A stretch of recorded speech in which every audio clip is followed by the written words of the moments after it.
Donc maintenant que on a fait le get user, on peut voir que notre contrôleur, sa méthode get user, on l'a mis en async. Pourquoi? Parce qu'elle va communiquer avec la base de données.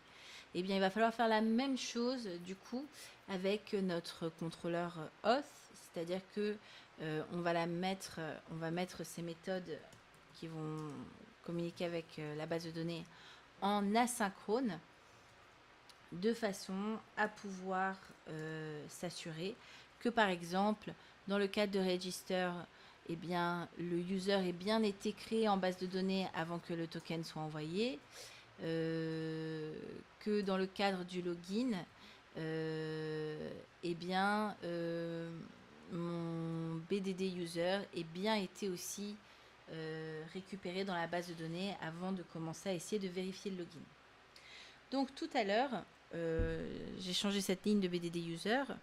On va regarder plus en détail comment on va faire pour créer, pour aller chercher dans notre base de données l'utilisateur numéro 1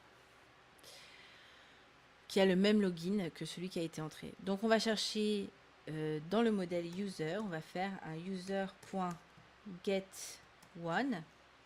et on va lui passer request.body. Attention, il faut que je passe ma méthode de login en asynchrone de façon à ce que le BDD user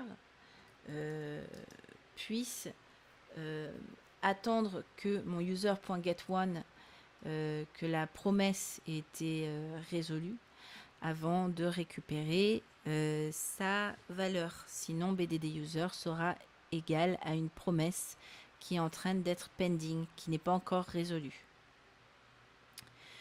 Donc, on va faire en sorte que BDD user attende la résolution de user.getOne et une fois que c'est résolu, on va changer sa valeur. D'ailleurs, en fait, je vais l'appeler result, cette const. Et je vais donner à BDD user, plutôt que la valeur de ce résultat, la valeur de ce résultat point rows de 0.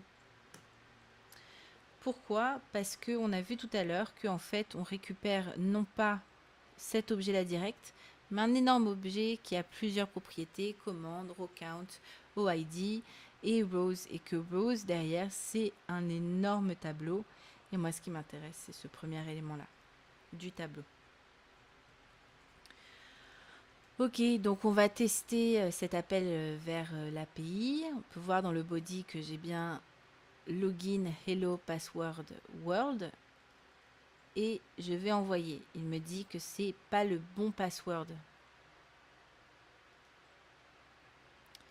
Donc je vais vérifier que BDD user ressemble bien à ce que je veux.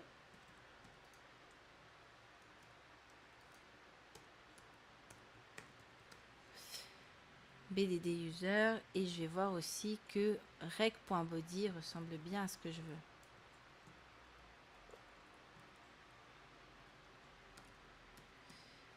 Request.body.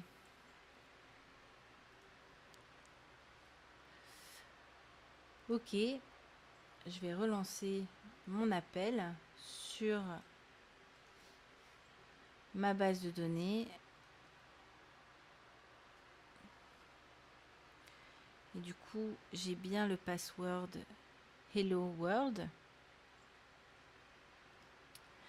Et bien, ce que je vais faire, c'est que je vais register un nouveau, parce que je ne me rappelle plus exactement, donc je vais register un nouveau utilisateur. Cet utilisateur va s'appeler Paulette McDermott. Et cet utilisateur, je vais le créer dans ma base de données avec un login et un password. Donc il me renvoie bien ça comme credentials. Et je vais du coup réutiliser ce login et ce password derrière. Donc, hop. Et il retrouve bien mon utilisateur.